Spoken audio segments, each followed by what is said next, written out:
Welcome, everyone, to this Friday conversation with Chaplain Dan.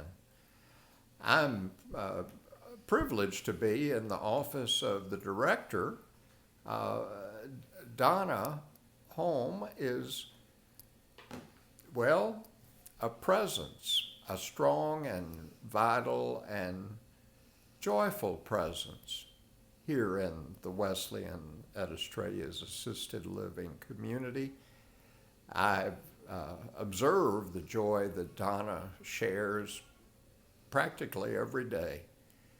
But I'd like to ask you, Donna, to describe in your own words, why are you this way?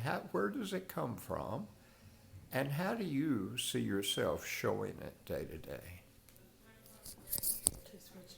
Yeah, switch it around and I'll hand you this. Okay. Well, a little fact about joy. Do you know that joy is the second fruit of the Spirit?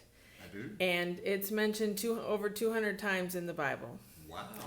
And joy, in my opinion, is not the same as happiness. So I did do my research a little bit, Pastor Dan. You did. To me, I have to lower this just a little bit because you're only seeing my nose. Oh, we don't want that. Give everybody the benefit of your face. So, joy to me is in your being. It's what exudes through your face.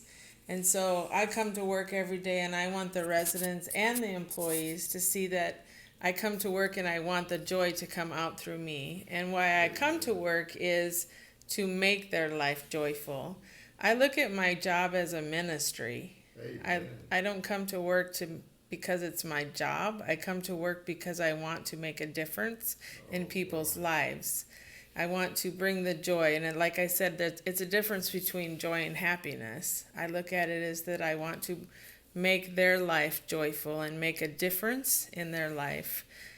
I've been a nurse for 37 years, and the whole time I've been working with the elderly, and it's been the joy of my life. It's what I do. It's what drives me. It's what makes me me, is that I want to make, when I come to work and see the smile on their face, or they ask, "What'd you do this weekend?" or, I can tell them about my life and make them happy. That's what brings me joy. Beautiful.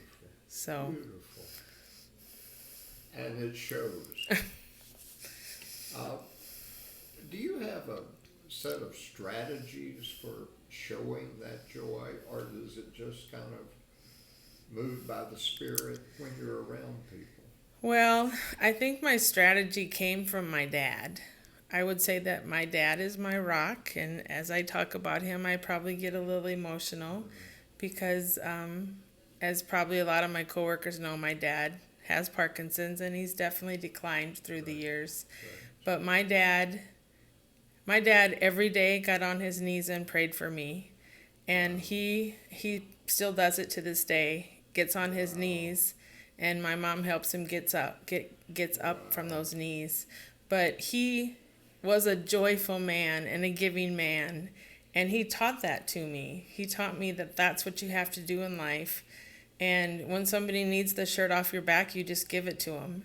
Wow. And he was always smiling and laughing and joyful and just a giving person, and that's what he was. He was, and if my shoes were left by the door, he would polish them, and he was just always that joyful, giving person, and so I couldn't help but be that kind of daughter because of what he was and is to this day. Amen, Donna. He has touched many, many people, and I want to be that kind of person.